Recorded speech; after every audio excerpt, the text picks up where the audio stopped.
तो पीएम किसान योजना रे 18तम किस्ती आसवा पूर्व दुईटी बड़ परिवर्तन होती जोटा कि आपण मैंने जाना निहाती दरकार। तेबे चैनल को जदि नुआ आसुँच चैनल को सब्सक्राइब करूँ कारण लाटेस्ट अपडेट सब मो चैनल आपण मैंने देखा पाइबे। तेबे चलतु मुझे आपण मान समय डेरी करूनी तो नष्ट भी करूनी तो दुईटी अपडेट आपण मैंने जाना निहाती दरकार। तेबे चलतु भिडियोटी आरंभ करवा। तो देखो पीएम किसान आपण मैंने जो गूगल क्रोम ब्राउजर में गूगल आपण मैंने पीएम किसान ओपन कर तो पीएम किसान ओपन कलापर तो यही भाव में आपण मानक डैशबोर्ड आपण मानक सामना को आसीज। तो ये देखो आपण मैंने ये ओडिशार टोटाल ये मैप दे देती प्रत्येक स्टेट्र जो होती आपण मैंने देखिपारे से क्लिक करके आपण मैंने केते परसेंट बा केते बेनिफिशियरी आपण मैंने अच्छा देखो आसाम हिंदी भाव में beneficiary unique beneficiary eligible beneficiary आसीज। तो आपण मैंने ये भाव में आपण मैंने निजर मध्य देखिपारे स्टेट्र। तो तापर अब कौन रही प्रथम परिवर्तन अपडेट आसाला कौन अपडेट मोबाइल नंबर। तो ये आम क्लिक कर जो मोबाइल नंबर टी दौरान जो मान पाखे मोबाइल नंबर ना ताकर कमेंट आसूँ जे सार आमर अपडेट मोबाइल नंबर कलापर भी 15 दिन हो गला आम अपडेट आसुनी। देखो मुझे आपण मानक कही रखुची जो मानकर रेजिस्ट्रेशन नंबर जना ना तो ये आप नो योर रेजिस्ट्रेशन उपर क्लिक करके आपण मैंने number registration number Piper.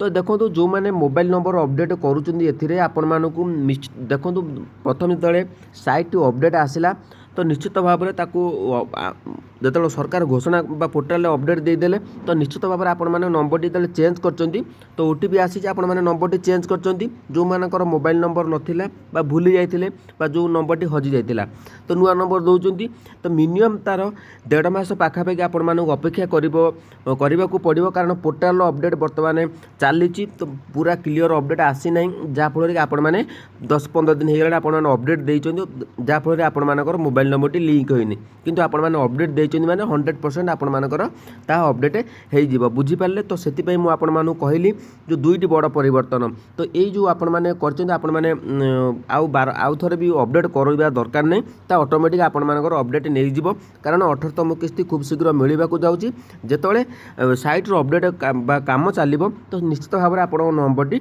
Update हो। तो बुझीपारे आपण मैंने व्यस्त हूँ मसे 1.5 मास पर्यटन आपण मानक अपेक्षा करने को पड़ो। तो से मुझे जनईदेली आ सेकेंड परिवर्तन कौन रही सेकेंड परिवर्तन कौन रही आपण मैंने जानी जे अनेक वीडियो मध्य आपण मैंने देखी सारे तो आधार कार्ड रे आपण मानकर बेनिफिशियरी लिस्ट देखी पारे ना तो कहीं आपण मैंने देखिपारे नहीं बेनिफिशियरी लिस्ट कारण बर्तमान जो भाव में हैक कर दौरान आपण आधार नंबर द्वारा ही हैक हो जाऊँगी। तो से सरकार चाहूँगी आपण मैंने रेजिस्ट्रेशन नंबर देके आपण मानकर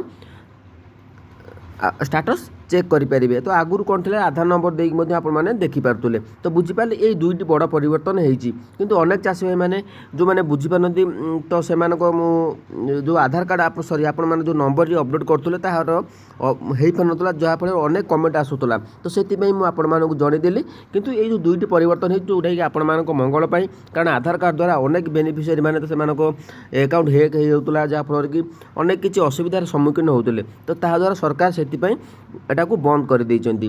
तो बुझीपारे ये दुईटी बड़ परिवर्तन होती तो निश्चित भाव में 18तम किस्ती खूब शीघ्र मिलवाक जाऊँगी 18तम किस्ती तो आपण मैंने निश्चित भाव में पाइबे। अनेक चाषी मैंने ओडिशा उपकृत हेबे जहाँ भी अपडेट थिला सरकार मध्य घोषणा करचंती पीएम किसान अधिक अधिक चाषी ओडिशा उपकृत हेबे। तो जो मानकर डिस्ट्रिक्ट लेवल पेंडिंग थिला ता धीरे धीरे आपण मानकर अपडेट हम आपण मैंने किसी करने को पड़ो नहीं जदि ब्लॉक ऑफिस की जाइए आपण मैंने अपडेट करे नौचुन तेज निश्चित भाव में ताहा सफल हेबो।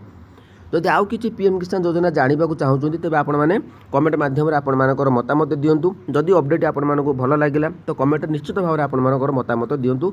जय जगन्नाथ।